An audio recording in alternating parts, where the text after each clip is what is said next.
Assalamualaikum warahmatullahi wabarakatuh. Shalom, Om Swastiastu, Namo Buddhaya, salam kebajikan, salam sejahtera bagi kita semua. Baik, sebelumnya perkenalkan saya Amanda Putri Febi Lestari dengan NIM 40113110007 kelas 2A. Baik, di sini saya akan menjawab pertanyaan dan menjelaskan jawaban saya yang merupakan tugas individu mata kuliah Hukum Internasional dengan dosen pengampu Bapak Sintong Aryon Hutapea SHMH. Nah, adapun soalnya yaitu ada kapal penumpang yang difungsikan menjadi kapal rumah sakit di Laut Merah untuk merawat korban-korban konflik Palestina dan Israel. Nah, kapal ini sendiri berbendera Turki dan merawat 500 warga Palestina pada malam 1 Juni 2022. Kapal ini diserang oleh tentara Israel. Serangan ini menewaskan 20 kru kapal yang berkebangsaan Turki dan Jerman. Nah, yang menjadi pertanyaannya, kira-kira apakah negara Israel tersebut bisa diminta pertanggungjawaban dan kemana akan diadili?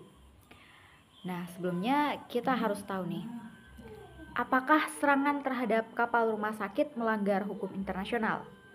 Nah, serangan terhadap kapal rumah sakit ini merupakan tindakan yang melanggar hukum internasional.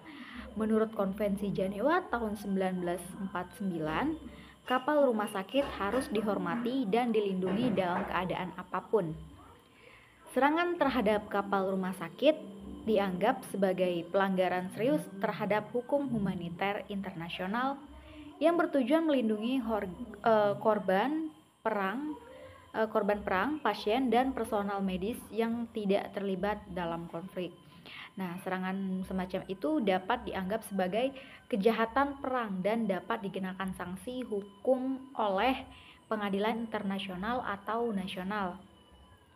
Nah, penegakan hukum internasional terhadap pelanggaran semacam itu penting untuk memastikan perlindungan terhadap fasilitas kesehatan yang netral dalam situasi konflik dan untuk mencegah terulangnya tindakan serupa di masa yang akan datang. Nah, apa yang dilindungi oleh Konvensi Jenewa tahun 1949 terkait serangan terhadap kapal rumah sakit ini? Konvensi Jenewa tahun 1949 melindungi kapal rumah sakit sebagai fasilitas kesehatan yang netral dalam situasi konflik bersenjata. Adapun beberapa hal yang dilindungi oleh Konvensi Jenewa terkait serangan terhadap kapal rumah sakit, yaitu yang pertama, kewajiban untuk menghormati dan melindungi. Konvensi Jenewa menegaskan bahwa kapal rumah sakit harus dihormati dan dilindungi oleh semua pihak yang terlibat dalam konflik. Nah, kapal rumah sakit harus diberikan perlindungan penuh dan tidak boleh diserang atau disalahgunakan untuk kepentingan militer. Kemudian, kedua, netralis. Kapal rumah sakit harus tetap netral dan tidak boleh digunakan untuk tujuan militer. Mereka harus menyediakan perawatan medis yang netral bagi semua pihak yang terluka dalam konflik. Nah, tanpa diskriminasi, membeda-bedakan. Nah, kemudian yang ketiga, perlindungan korban perang. Kapal rumah sakit bertujuan untuk memberikan perawatan medis kepada korban perang, termasuk warga sipil yang terluka dalam konflik. Serangan terhadap kapal rumah sakit dapat menghambat akses korban perang terhadap perawatan medis yang diperlukan. Kemudian, yang keempat, kekebalan. Personel medis, pasien, dan fasilitas medis di kapal rumah sakit dilindungi oleh kekebalan dari serangan dan tindakan militer. Mereka tidak boleh dijadikan target serangan dan harus dihormati sebagai entitas netral dalam konflik.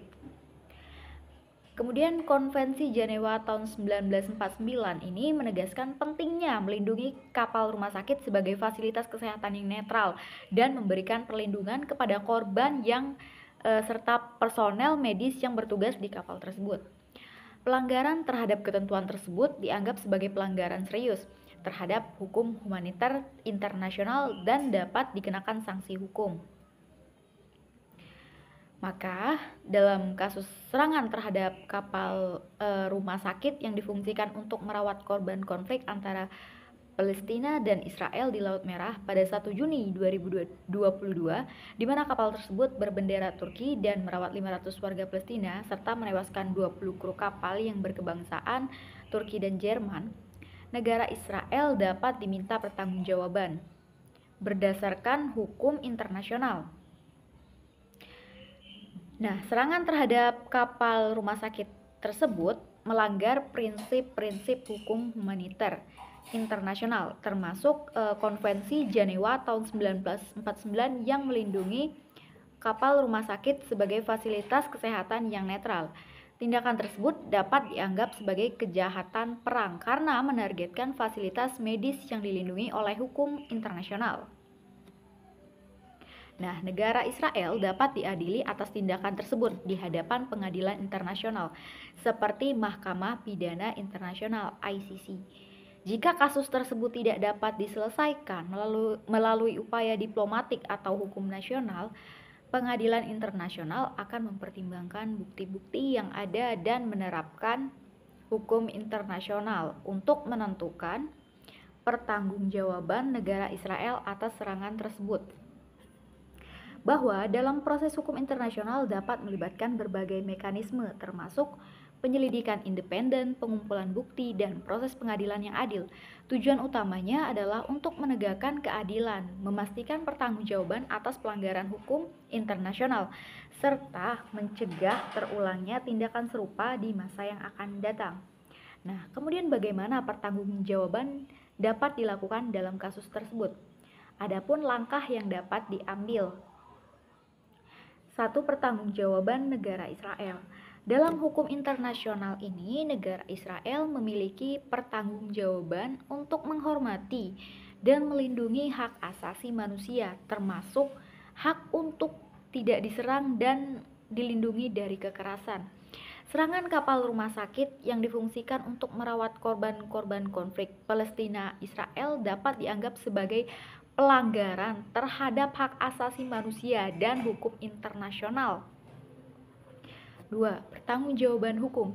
Dalam hukum internasional, negara Israel dapat diadili atas pelanggaran hukum internasional yang dilakukan melalui proses hukum internasional.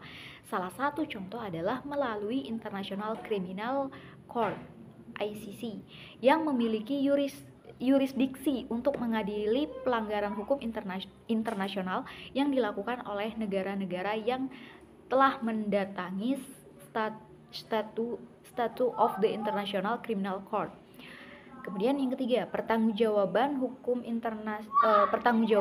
nasional. Selain proses hukum internasional, negara Israel juga dapat diadili atas pelanggaran hukum nasional. Misalnya, jika serangan kapal rumah sakit dilakukan oleh tentara Israel, maka tentara tersebut dapat diadili secara nasional berdasarkan hukum nasional Israel. Kemudian keempat, pertanggungjawaban internasional. Dalam hukum internasional, negara Israel juga dapat diadili oleh organisasi-organisasi internasional lainnya seperti Organisasi Perdamaian dan Kerjasama atau Komisi Hak Asasi Manusia. Misalnya, UN dapat mengadakan investigasi dan mengeluarkan laporan tentang serangan kapal rumah sakit, serta mengkritik negara Israel atas pelanggaran hukum internasional. Yang kelima, pertanggungjawaban Turki.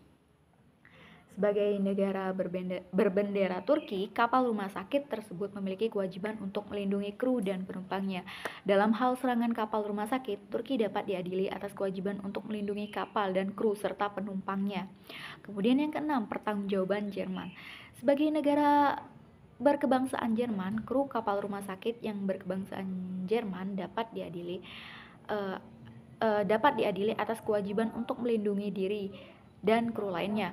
Jerman dapat diadili atas kewajiban untuk melindungi warganya yang berada di kapal rumah sakit. Nah, dalam kesimpulan ini, negara Israel bisa diadili atas pertanggungjawaban hukum internasional, hukum nasional, dan internasional atas serangan kapal rumah sakit yang difungsikan untuk merawat korban-korban konflik Palestina, Israel. Turki dan Jerman juga dapat diadili atas kewajiban untuk melindungi kru dan penumpang kapal rumah sakit. Demikian kiranya yang bisa saya sampaikan, kurang lebihnya saya mohon maaf jika ada salah kata yang terucap, mohon dimaklumi. Wassalamualaikum warahmatullahi wabarakatuh.